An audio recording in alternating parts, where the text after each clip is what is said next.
Napoléon, il disait que de la même manière que l'eau est attirée par l'océan, la richesse est également attirée par ceux qui ont préparé leur esprit à la recevoir. Dans cette vidéo, nous allons parler du mindset qui différencie les riches et les pauvres. C'est pourquoi le milliardaire chinois Jack Ma, le fondateur de Alibaba, disait que de la même manière, si tu es incapable de voir la richesse dans ta conscience, tu ne le verras jamais dans ton compte en banque, a affirmé Jack Ma, l'un des hommes les plus riches de la Chine. Si tu viens de me découvrir, moi c'est Adama Saoro. Dans chaque scène, je parle du business, de l'intelligence financière et de la technologie. Si une thématique t'intéresse, sache que tu es au bon endroit. N'oublie pas d'activer la cloche de notification pour en profiter des éventuelles vidéos que je partagerai sur la chaîne. Comme je le disais au début de la vidéo, nous allons parler du mindset qui existe entre les riches et les gens pauvres. Pourquoi tout le monde a la même 24 heures? Pourquoi tout le monde a le même capital? Mais au bout de 10 ans, 20 ans, 30 ans, vous allez vous rendre compte qu'il y a des gens qui sont extrêmement riches et il y a des gens aussi qui n'arrivent même pas à avoir le besoin minimum, les besoins physiologiques d'Abraham Maslow, c'est-à-dire les besoins primaires d'Abraham Maslow, c'est-à-dire manger, boire, dormir. Il y a des gens qui sont incapables de voir ça. Et puis il y a des gens qui ont des milliards de dollars jusqu'à ce qu'ils ne peuvent même pas finir. Et d'ailleurs, je lisais un des livres les plus puissants du monde, Agir, de Tammy Kawai, que je vous recommande fortement. Dans ce livre, Tammy disait que d'après le dernier rapport de l'OCDE, la richesse des 1% dépassera les 99% d'ici 2025. Or, pourtant, le monde, c'est 8 milliards. 1% de 8 milliards, ça fait 80 millions. C'est-à-dire, la richesse de ces 80 millions dépassera les 7 milliards 200 millions d'habitants. Pourquoi 80 millions de personnes, 1% de la population mondiale regorge 89% de la richesse? Tout ça, ça part du mindset. Parce que, comme disait Art Ecker dans son livre Les secrets d'un esprit millionnaire, les riches jouent au jeu de l'argent pour gagner, les pauvres jouent au jeu de l'argent pour ne pas perdre. C'est ça aussi la différence réelle entre les riches et les pauvres. Les riches jouent au jeu de l'argent pour gagner. Or, pourtant, les pauvres jouent au jeu de l'argent pour ne pas perdre. C'est pourquoi les riches passent à l'offensive et les pauvres jouent à la défensive.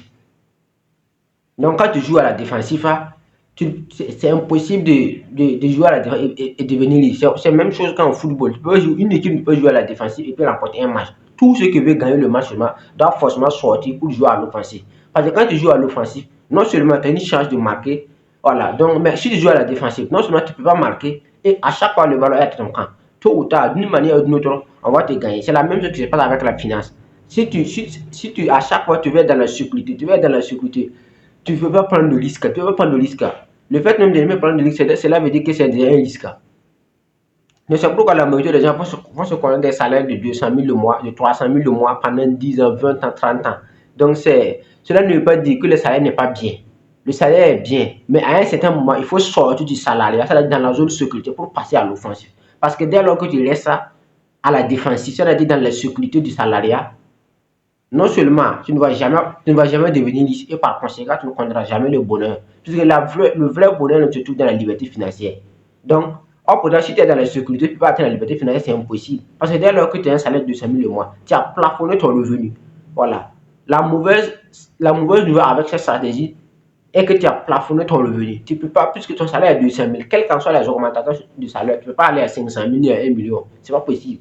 Les augmentations de salaire, généralement, c'est 5% chaque 5 ans, ou bien 10% chaque 5 ans.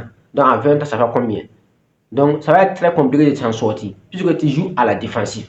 Mais cela ne veut pas dire qu'il ne faut pas commencer par le salariat. Beaucoup de personnes ont commencé par le salariat et actuellement, ils ont des patrimoines colossaux, estimés à 1 million de dollars. L'un des cas illustratifs est le cas de Philippe Simon. Philippe Simon, c'est un entrepreneur d'origine camerounaise qui a fait des études en France. Après ses études, il s'est engagé dans une société d'ingénierie où il touchait un salaire de 3 500 € par mois.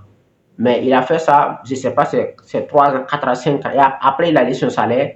Et puis, quand il voulait démissionner, même l'entreprise a ajouté un salaire de 1 000 €. Et puis, ça quittait de 3 500 à 4 500. Tout ça fait 1 million de ne pas abandonner. Mais malheureusement, il a abandonné. Actuellement, Philippe a une patrimoine estimée à plusieurs millions d'euros. L'événement même qu'il organise chaque année en France, Back to Africa, un événement qui regroupe 4 000 personnes. Vous imaginez 4 000 personnes. Ça, c'est ceux qui sont venus pour participer. Je ne parle même pas de ceux qui ont loué des stands là-bas pour exposer leurs produits. Donc, à l'heure actuelle, Back to Africa, le minimum de chiffre d'affaires que Philippe peut générer, même ça dépasse les 3 millions d'euros, voire même les 5 millions d'euros. La preuve, actuellement, il a 2 véhicules, une Tesla et une Range Rover Vela. Mais s'il était resté dans le salariat, s'il était content de 3 500 par mois, pour dire que de toute façon, j'ai libre de ma femme et mes enfants, je n'ai pas de problème avec quelqu'un, dans la vie, il faut vivre modestement. Il ne va jamais atteindre la liberté financière. Tu peux atteindre la liberté financière avec un salaire de 3500 euros en France. Voilà, c'est pas comme en Afrique. Là-bas, le niveau de vie est élevé. Donc, de la même manière que le salaire est, le niveau de vie aussi est la même chose. Donc, c'est pourquoi ce qui différencie les pauvres, c'est leur manière, c'est leur mentalité. Puisque le pauvre, lui, joue à la défensive. Lui joue toujours, lui veut être dans la suite, lui veut prendre beaucoup de risques. Hop, dans le riche, lui prend beaucoup de risques. Lui prend des risques extrêmement puissants. C'est qui lui fait que plus il va prendre beaucoup de risques, plus il va devenir extrêmement riche. Il va prendre le cas d'Aliko Dangote, l'homme noir le plus riche au monde actuellement. Ça a la finalité qu'il a lancé. C'est un projet qui date de 2013, de 2013 à 2023. Mais c'est un projet qui a coûté 20 milliards. Si le projet avait raté, il allait perdre même 80% de sa fortune. Mais malgré ça, il a pris le risque de lancer le projet. Actuellement, de 13,50, il est allé jusqu'à 24 milliards de dollars à l'heure actuelle où je vous parle. Parce qu'on évalue tout ce qu'il a, ça vaut les 24 milliards de dollars. Pourquoi? C'est parce qu'il a eu le courage, il a eu l'audace de prendre le plus grand risque de sa vie à l'âge de 68 ans. Donc vous imaginez, mais quelqu'un qui gagne un salaire de 200 000 ne va jamais laisser son salaire pour aller lancer un projet. Cela ne veut pas dire qu'il faut démissionner du jour au lendemain. Tout se planifie, tout se prépare. Voilà, si tu as un salaire de 200 000, de 300 000 de mois, tu vas compte que dans 10 ans, tu vas déposer ta démission. Dans tu projettes, dans 10 ans, je vais démissionner et tu commences à planifier. Même si dans 15 ans, tu commences à planifier. Mais si tu restes là dans 30 ans, 40 ans, 50 ans, je suis vraiment désolé, mais tu vas vivre une vie misérable à la fin de tes jours. Si c'est ça, je te l'assure. Donc la seule différence entre les pauvres et les riches, c'est leur manière, c'est leur mentalité. Puisque les riches, lui, passent à l'offensive, prennent beaucoup de risques et les pauvres, non, lui, avec le salaire de 200 000, lui veut rester dans la sécurité. Parce que si je laisse, mes enfants vont faire quoi? Si je laisse, quoi? Mais d'une manière ou d'une autre, quand tu laisses là-bas aussi, c'est dangereux. Puisque le salaire est stable, ça n'augmente pas. Or, pourtant, le rythme de vie augmente. Un salaire de 200 000 en 2020 et un salaire de 200 000 en 2020, ce n'est pas la même chose. Puisque les matières, le coût des prix, le coût des produits sur le coût des produits sur le marché a augmenté. Donc, par conséquent, tu perds en pouvoir d'achat. Les choses que tu peux acheter en 2020 à 1000 francs, actuellement, c'est passé à 1200 ou à 1300. Or, ton salaire n'a pas augmenté de 200 000 à 250 000. Son salaire reste toujours les 200 000. Donc, tu perds en pouvoir d'achat. Donc, cette stratégie n'est pas une bonne stratégie sur le long terme.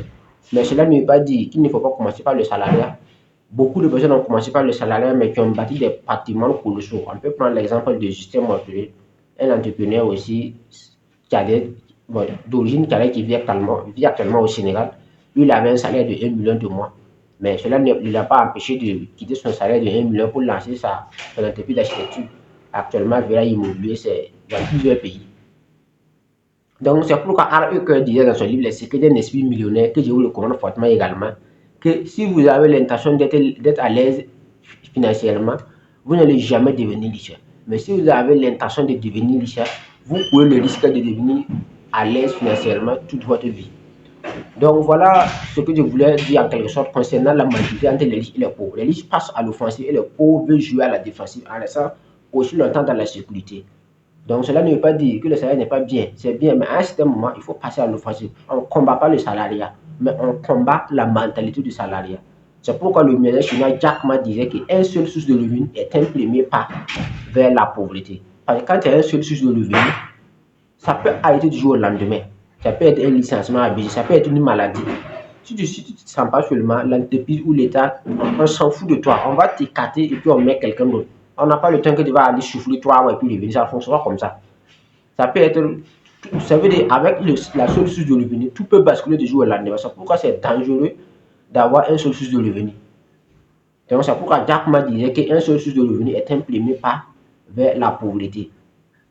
Donc voilà en quelque sorte ce que je voulais parler dans cette vidéo concernant la mentalité ou le mindset entre les riches et les pauvres. C'était Adam Soro si vous voulez et le connaître le chemin.